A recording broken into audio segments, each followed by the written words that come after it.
Welcome to the E-commerce Growth Show, brought to you by Segmentify. So hello everyone, this is Carlos again for another episode of the E-commerce Growth Show. Yesterday I did an episode in Brazil, now Scandinavia, all over the place.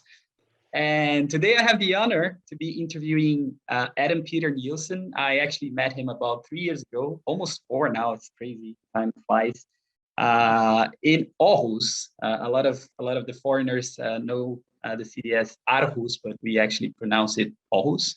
It's the second largest city in Denmark. So Adam, instead of having me babbling here, I think it's way more interesting to hear from you. You're the CTO at Novicell. You've been there for I was checking your LinkedIn, about 18 years, correct? Yeah, maybe more. Yeah. So maybe you can introduce yourself. How did you come about, working in technology? And then we get at it. Talk about tech, what you guys are doing, the growth, and all of that. Yeah, cool. Well, I've been I started my tech career, if we could call it that, by building websites, implementing front end, maybe designing a little bit. Started to code a lot, and have just basically always had one leg in tech and the other in customer experience, user experience, and of course a business, which is the whole reason for doing all of these things usually. So I spend most of my time engaged with clients. The CTO title might give you an idea that I spend all my time recruiting, but I don't, fortunately. And that is pretty much figuring out how to deliver successful e-commerce projects is my main focus. And that is, of course, in Denmark, but it is across the other Novicell locations as well. We're in Spain, we're in the UK, we're in the Netherlands. We just started in Sweden and has been playing around in Norway for quite a while as well. And it's pretty much all kinds of solutions we do on a multitude of platforms. Mainly the more complex variety is the bulk of our work. So that is, for instance, B2B stuff with customer specific prices, different markets, specific assortments, a lot of configurability, and a lot of internal processes. So about 90% of what we do is behind the scenes, what builds successful e-commerce businesses. That is where we live. So it's everything from strategy to UX, customer experience, to platform selection, which is a big thing, and of course going forward to quality, performance, implementation itself, also all the inner workings of e-commerce, everything from PIM integrations to ERP and what else is in there, payment, whatever. What goes on in commerce. We've always strived to be more or less platform independent, so we don't have one box that we take off the shelf and say, okay, this is what we do. We're quite opportunistic and look at new tech and figure out what's best of breed and what works well for the client that we are engaged with. So yeah, we have small solutions, big ones, very big ones.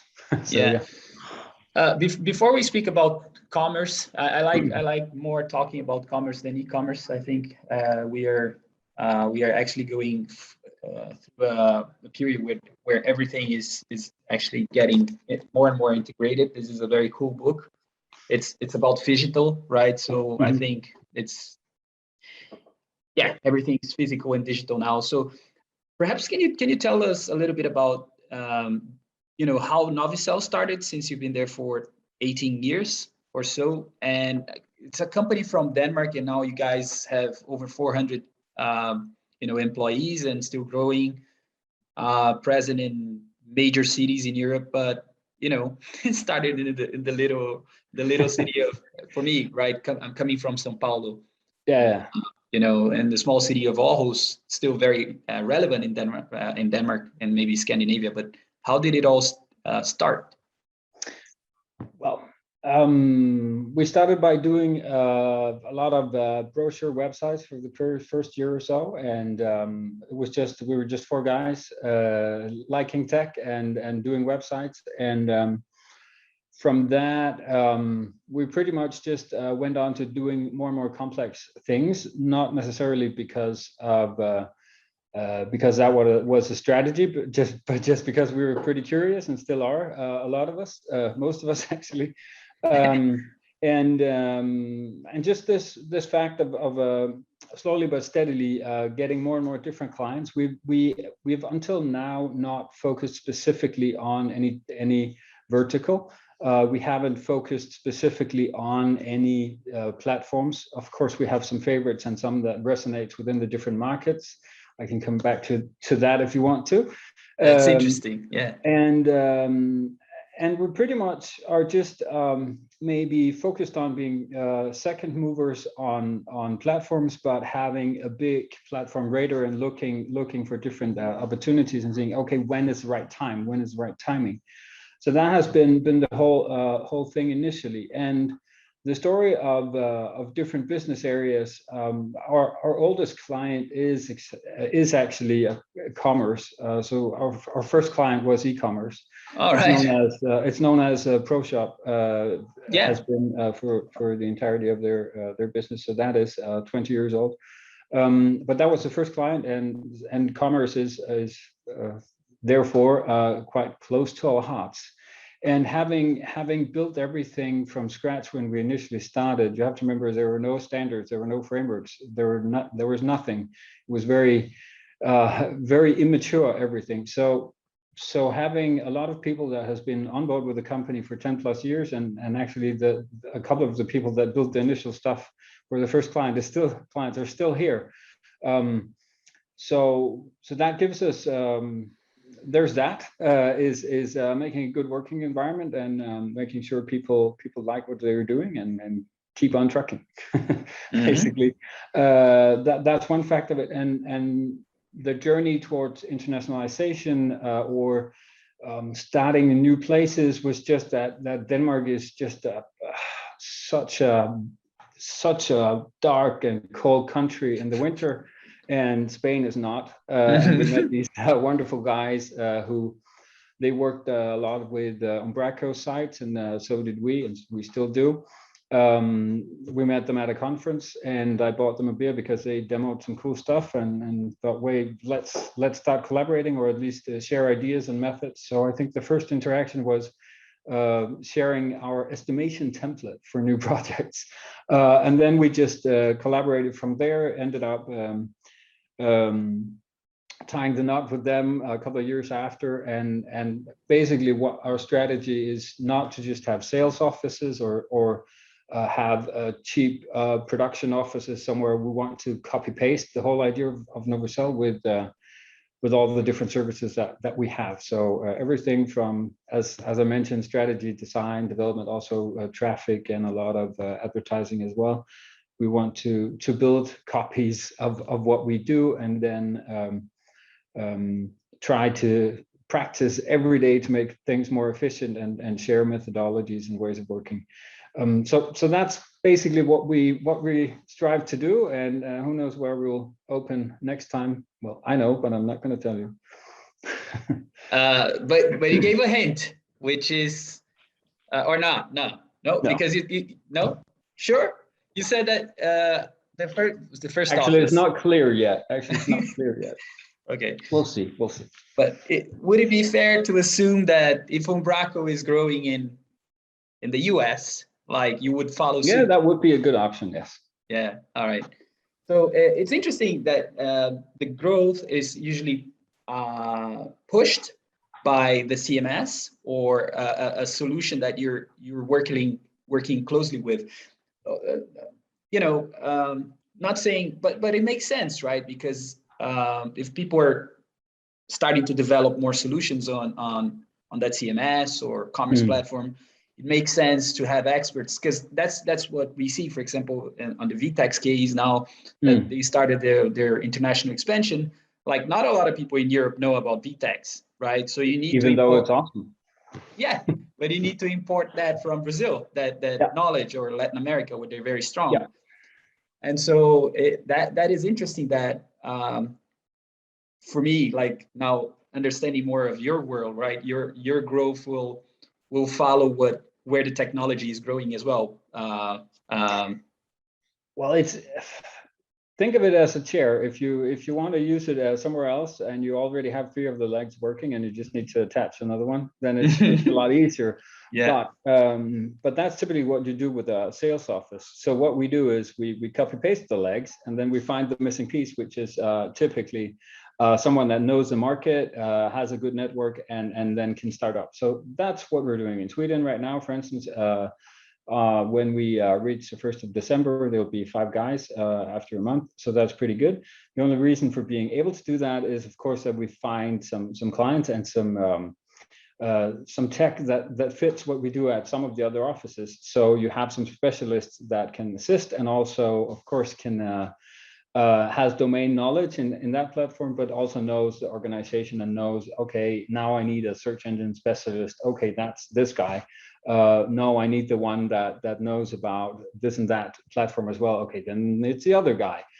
So having this internal network of specialists is really what helps the smaller offices tackle quite big projects, because normally if you're a 10-person agency, you wouldn't have one person that has 20 years of experience in search engines or recommendations or whatever. But having that network internally is pretty much what makes a difference when you want to start something up. And of course, figure out, okay, now we have a lot of pull for this specific kind of talent, or this specific kind of platform or tech or solutions or consulting. Then we try to find someone in the local market that we can train a bit, or maybe they're even better than us, who knows, and then build skills and organization that way. So yes, that's typically demand. And of course, we have strategies on what works best in this market. What cases do we have that are similar? We even have some clients that are already present in the market, where we can now service their sister company or whatever within that organization in the local market. So there are many strategies. There are many ways of doing this, and we're pretty relaxed about it and very opportunistic. So what we practice is being able to move freaking fast and just see, okay, that worked, more of that. Let's try something new. That didn't work. Let's try it again next year. So the whole idea is never to just do too big plans, I guess. That's our mantra anyways. Yeah, fail nice. fast. Yeah, I get it. Used to work until now. Yeah, I think it's fantastic. 18 years is pretty much the age of e-commerce, right? So it's been working greatly, right? Yeah,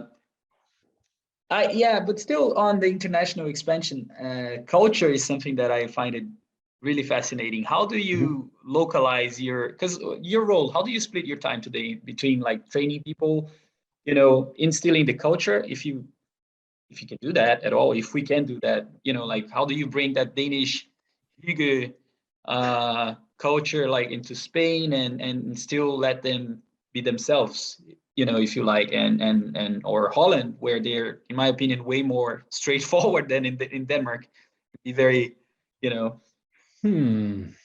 I think it's about finding the right people. So if let's take Spain, for instance, it seems to be a quite different culture. For instance, the lunch break sometimes is 2 hours. I spent 5 months, and I was supposed to spend 5 months in Spain before COVID, so it was only a month and a half. But there are some things that are different, and their working days is very long. In Spain, in Scandinavia, we tend to get that over with as fast as possible and be very efficient and just done. We want to have more spare time, but it depends on the different market. It depends on the people, but we have some core values that they of course need to see themselves in, but it's not. We want to be decent and diligent to each other, and we want to be precise and have a good time while we work. And most people think that resonates quite well. Yeah. I don't Nice. know. So you say if the guys that start up subscribe to that mentality and that way of working and that way of running a company and running a community, which is it also is, then it works. So we spend excessive time on talking to people and aligning expectations on what's important to us and what's not, and where are we good and where are we very bad at things, because we of course we have things that could be a lot better all the time. So as long as we know which ones they are, and so if they want a nice expense payment app, whatever, in one country, and we don't have it centrally, then we just let them select which one fits. So there is a lot of self-governing governance and just adapting to whatever makes it work for you. So yeah, nice.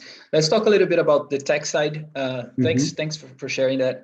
You said that there's different platforms and you have your preferred ones and whatnot, but why is it that in some countries, so for example, for me, like when I was doing VTEX a lot, Romania was an excellent fit. And I came to the realization after, maybe that is because it's a massive Magento country. Whereas in Denmark, I mean, Microsoft is so huge and I have no idea why. You know, I was talking to some people at the Umbraco conference, and there's actually some historical reasons for why Microsoft was such a good fit in Denmark, and some companies that existed in Microsoft, I think, bought later, or a lot of the developers. And this is really interesting when you're doing international expansion, and because you can save a lot of money as well. You know, basically understanding a bit about the, let's say, the tech legacy in the country, so to speak, right? And because that can define a lot your chances of succeeding there. Does it make sense? It does make sense, and you could say that there is of course this legacy of programming, and there is what are you being taught as a developer? That's one thing, but also of course the business fit. And a lot of the previously artists known as Navision, now Microsoft Dynamics 360 whatever cloud, has so many names these days. So that was a Danish company originally that was bought by Microsoft. So a lot of the classic early adoption of digitalization in general is, of course, ERP. You want to make sure all your invoicing and your financials are up and running, and your central business processes are digital in some sort of way. And these guys did that 20 years ago, and now actually building some new ERPs, a lot of them, specifically Mr. Damgaard. But that's one thing. And for the Microsoft tech stack and programming, C++ was invented by a Danish guy. So that there's that story as well. Bjarne, I never keep forgetting his last name. Stostrup something there. Someone is going to kill me for not remembering this. Don't worry. but that's the way it goes. There are so many things to remember. So that might be the case. I don't really know. If you go to Southern Europe, if you go to Spain and Portugal, it's more open source, it's more PHP. That's taught a lot in school. Other places, it's Java that is big for programming languages and frameworks. So really, I think it depends on the talent base. How many can we find, and what are people? What have you consistently been training people on in uni or other educations? So that's one thing, and then of course also the financial part of it, because in some countries, you don't want to be paying a lot for your ERP, and you're maybe not so mature with digital processes. So Microsoft has not maybe gotten that big of a footprint because you were slower at adapting these systems of record, basically. So that's my take on it. Anyhow. I think the main one today in the Nordics, at least, and in the countries where we are, is that we look at what are being taught at uni. So where can we find talent that knows something, and and that's one part of it. But the other is also that it's increasingly less important because everything is more or less decoupled and API driven anyhow. So you might have where the core platform of something is built in Java, and the implementation that we do of the website is maybe done in PHP or in .NET or only some Node front-end stuff. So the importance of the programming language skills or the framework skills are decreasing a lot, I would say. So it's more the knowledge of the domain and what it needs to do. So the knowledge of what's important in e-commerce. You need your assortment to be straightened out. You need to make sure delivery and fulfillment works, and you need to understand pricing strategies and so on and so forth. And that's quite difficult to educate people about. You need to learn that. We have some courses in Denmark on e-commerce, I know of. And in other places, you need to start at uni for stuff like that. But the best is just go work for a company that does e-commerce, and you'll learn it quite quickly. Because or commerce in general, e-commerce is just such an annoying thing because it's legacy, I would say. But just do commerce, and it's pretty much digital anyhow. Anyway, all the time. It's really interesting, and since you're touching technology now in commerce, I mean, how does it?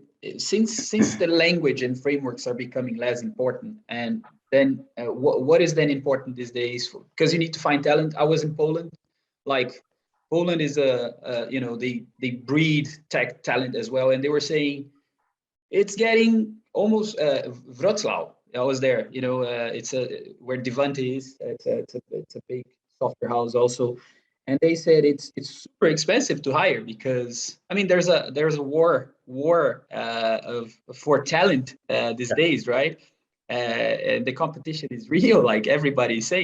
People from Brazil. I know a bunch of Brazilians in Denmark who were hijacked from Brazil to work for some robotics companies here, and they pay top price, and Brazilians could not compete, and this is going on. So.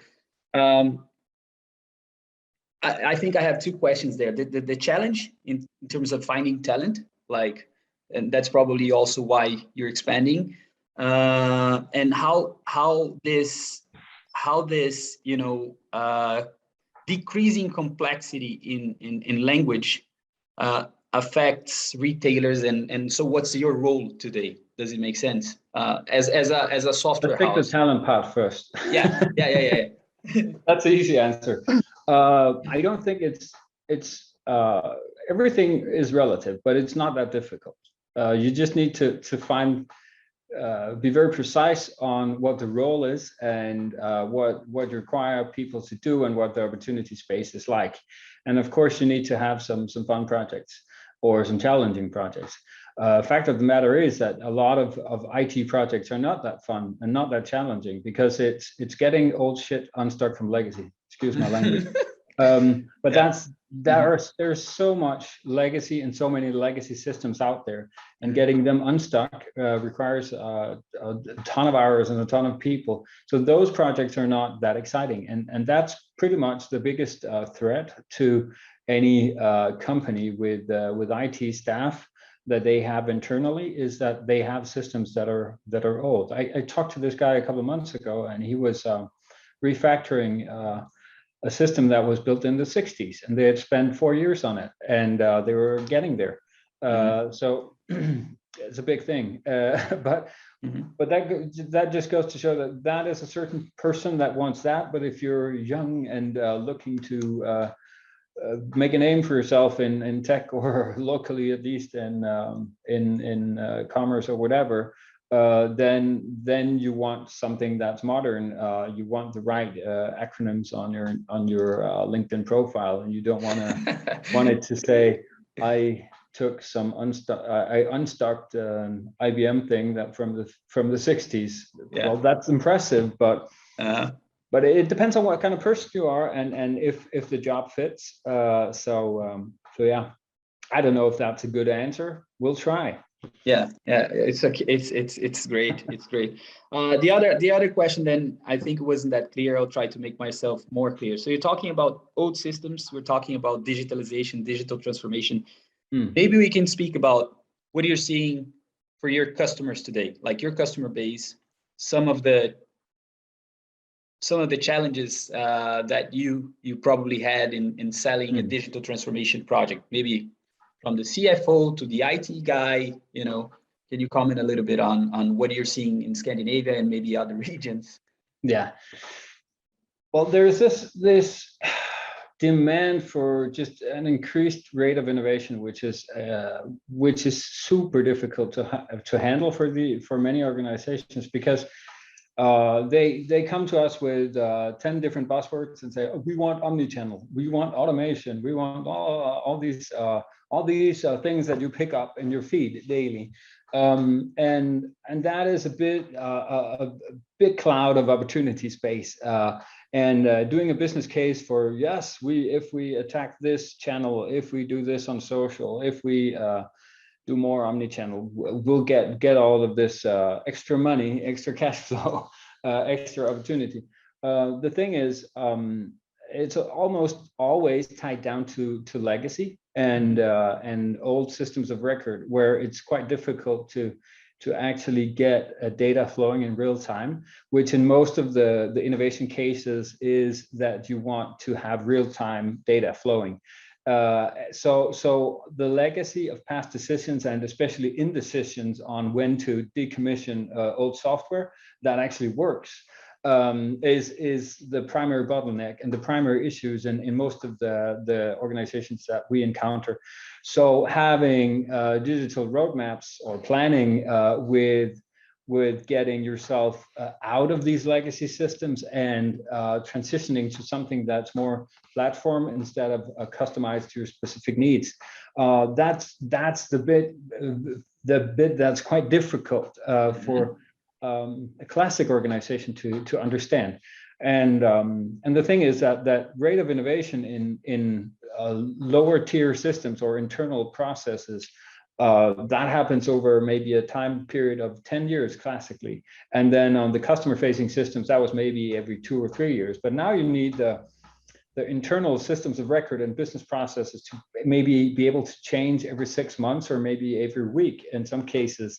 And the systems that you have in place are just, there's too much technical debt and too much customization, and it's just not moving at the right pace. So we're going to see a lot of shift from these old monolith or just old way of thinking, a big ERP and big resources running within the company, to something that is more platform as a service and software as a service, because you know how it is. It's always going to be updated.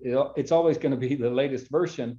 So it's quite easy to extend upon, and it's quite easy to build new business models if you have your core important thing with it, which is your data infrastructure. If you have that in something that's responsive to change and not old. That being said, you can in most cases actually package everything around those systems so they're still running underneath, because there is so much legacy. There's maybe manufacturing systems that draws upon it could be a legacy ERP or whatever. So if you have this SAP system, for instance, that works pretty good for all of your purposes for manufacturing, and you're not going to change those processes, then why would you change it? Because all of your customer facing processes need to be different. So it's a good mix of figuring out what layers do you need to change. So if it's the top row of the images behind me, we might change that every week. The middle layer, we might change that every quarter, and the bottom every year. And in legacy, the bottom would be 10 years, the middle would be 3, and the top would be maybe every year. So that could be perceived as your front end, your customer facing systems, what's it called, the pace layered architecture. This would be the systems of innovation, and so on and so forth. So the whole idea is to think more about how your IT architecture, the way your data flows, and the way the desire for responsiveness to change is basically what you're going for, I would say. But there is just this big lift out of either encapsulating old systems and making something real time, fast and well structured on top, or throwing them out and maybe implementing 2 or 3 or 5 platforms instead of one big monolith that was there before.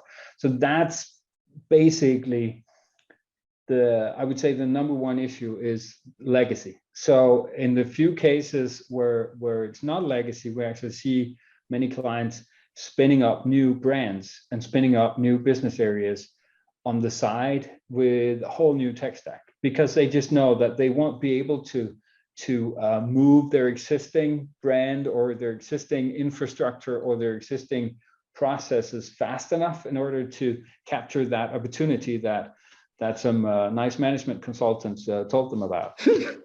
So Nice. we come in Nice afterwards. So we have the strategy that says we have to do this. Okay, good. Yeah, let's figure out how to get there. Actually, that's typically where we come in.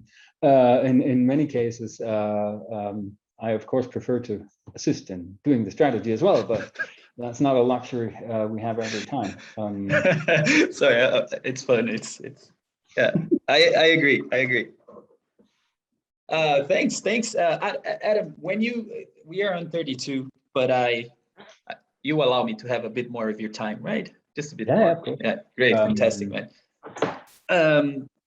What's your, when you sit down with a brand or retailer, or even a manufacturer, I like you to talk maybe after about, B2B companies going digital and that kind of stuff.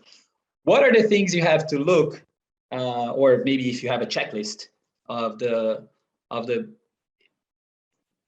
issues or things that they need to do in order to go digital, or like, because we had the big headlines, omni-channel, and there are many other things there. So where would you start, like a digital project, or what do you assess? I think that's the question. I think there are four levels that you assess on. So nothing works without knowing what data capabilities you have. You can have as many good ideas as you want, but if you don't have the data somewhere or can create it, then forget about it. So that's the bottom. Then you need to figure out what systems are in place and what processes are on top of those. And then you need to focus rigorously on your customer experience and your product or service or whatnot. And if we have these 3 boxes, if I had some slides, I could, if I were sharing screen, I could show you, but I'm not, I'm just talking. You could have business on the side to say, what are the business impacts of each of these things? So that gives you 4 boxes to focus on. So I would say connecting the dots between data systems and customer experience is a key, and specifically for commerce, a big thing the past year or a year and a half has been something that we didn't think was going to happen, is that most companies focus on actually availability of product, of prices, on delivering fulfillment and having the right product at the right place in the right market. But again, availability is a big thing because of some ships in a canal and stuff like that, but also just the global shortages. So if we were to look back and say, when we started the pandemic, would that have been the focus? Maybe not so much. It was more maybe being closer to the customer, growing the customer relationship and all that stuff. But that wasn't really the case. That wasn't the big issue. It was actually getting the products, getting enough staff to just roll with the growth of all these e-commerce companies, or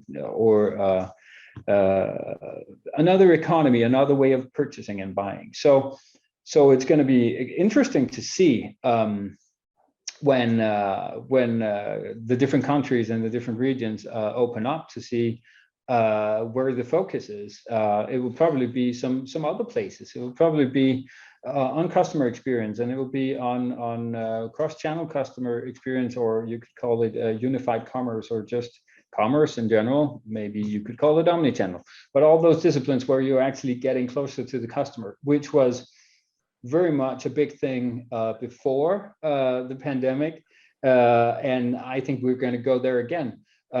So having good tooling for targeting your customers and for making that happen, for identifying their behavior, for doing targeting and all that stuff. Even though cookies are a thing of the past, or third-party cookies are a thing of the past, we still need to focus on those concepts. They have been there all the time, and of course some organizations has been focusing a lot on that, but it's going to be where the battle is again, I think. We kind of sifted out some companies because they didn't understand all the processes of availability, for instance, and fulfillment, which was a big focus during the past year or so.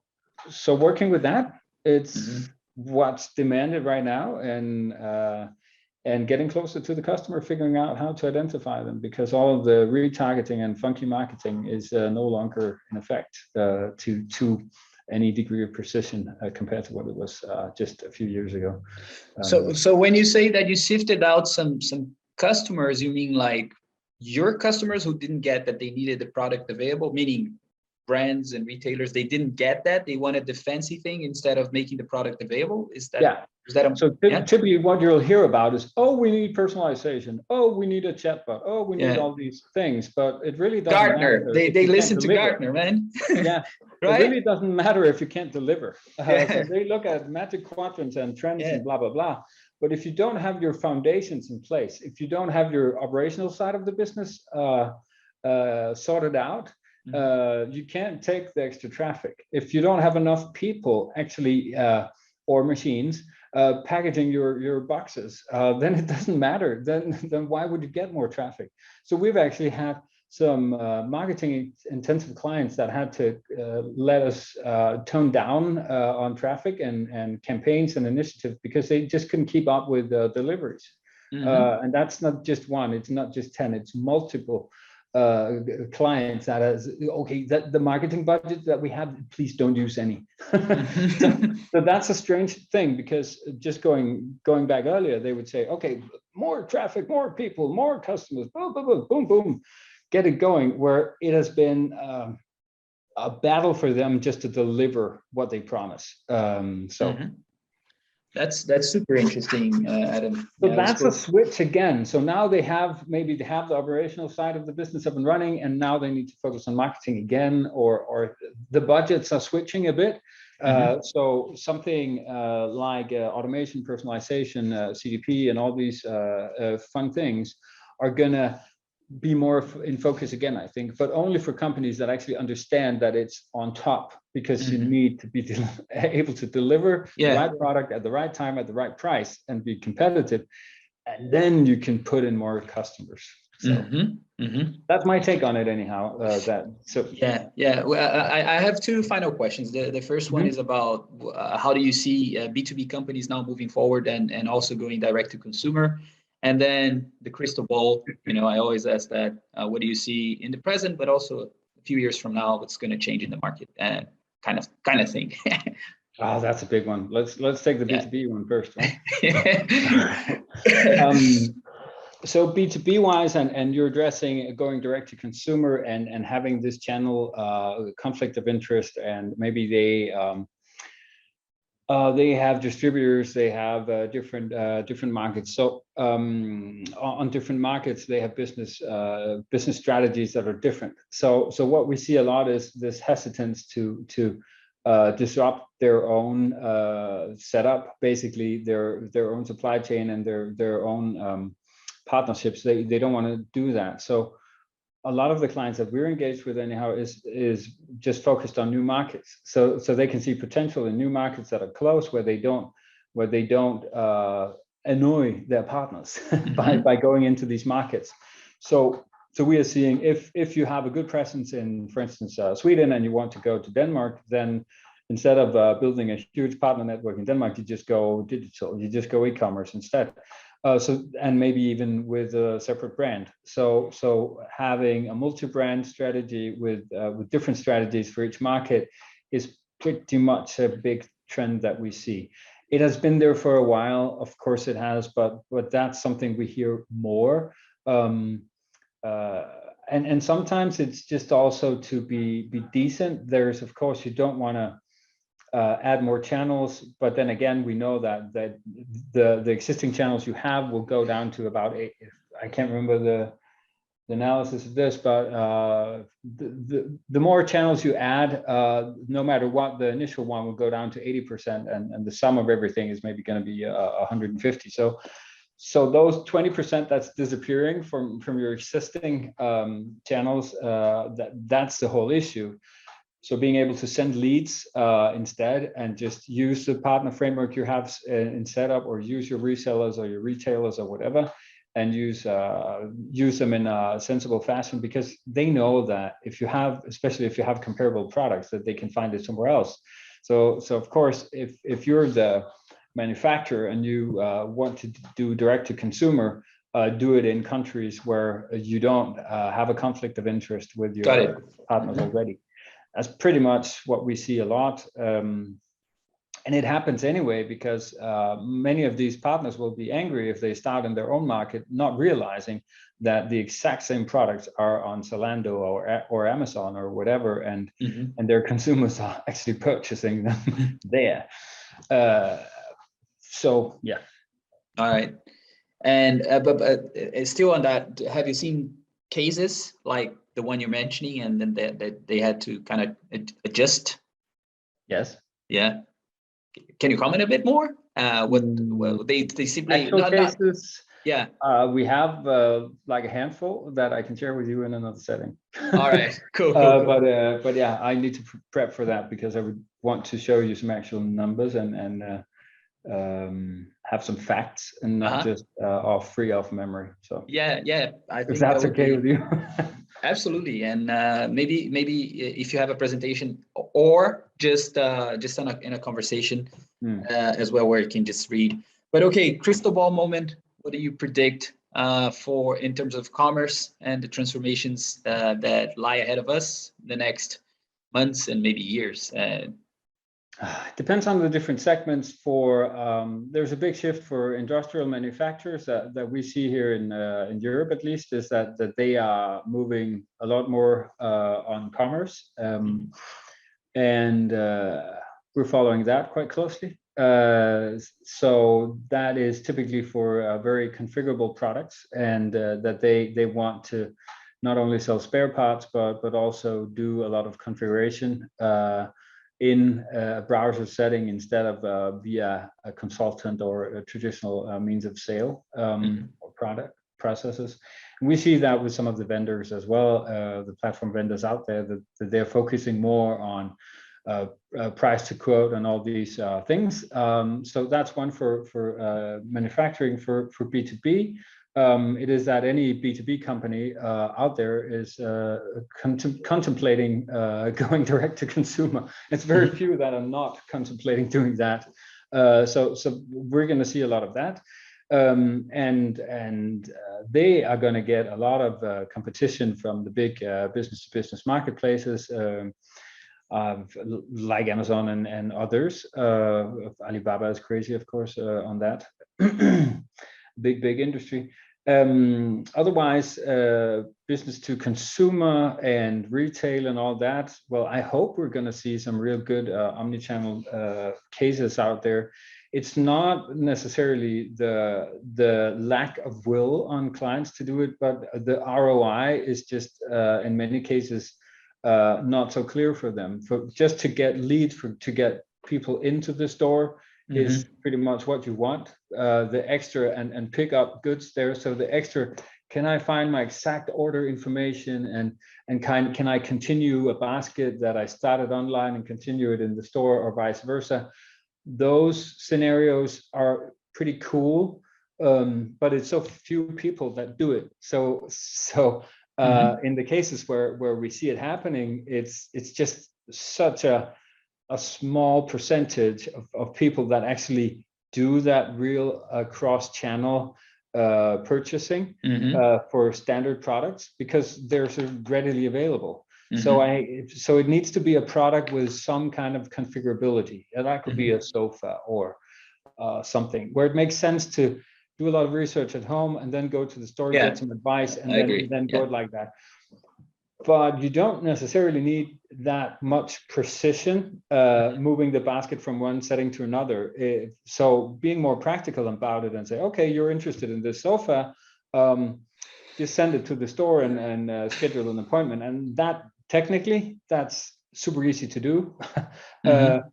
And for many of these legacy point of sale systems, moving an order or a basket or a draft order down into those systems it's quite cumbersome to make it work in many cases.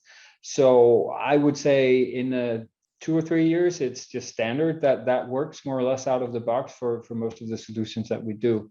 But just getting maturity within the existing point of sale systems is what we're waiting for trend-wise for omnichannel to really kick off, because most companies have a point of sale system life cycle of almost 10 years.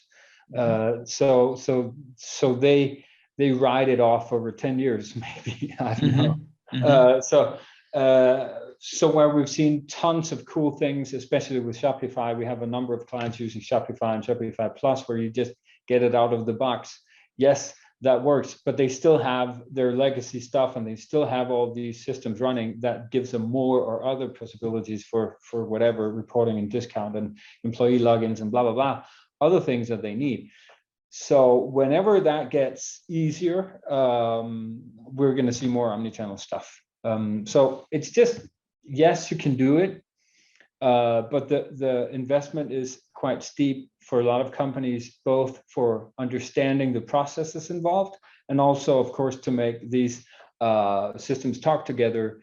And it's just not prioritized versus other initiatives, versus a good product data, for instance, because when you digitalize that part of it and you really want to show a lot of product data, let's imagine a laptop. It has a lot of product data, a lot of specs that you want to showcase to the customer in the store, for instance, where that's natively online, but not necessarily in the store. So there are so many other things that needs to be in place first, and it's all budgets. But even though we see a lot of clients that have a shit ton of cash, but they just don't have the bandwidth organizationally to re-implement or rebuild all these systems. So they don't prioritize it yet, because they want to be able to keep up as well internally, and the demand is not there yet. As long as you have omnichannel gift cards, then you're pretty good, because that's the main point of friction, as you purchase a gift certificate online and can't use it in the store, or vice versa.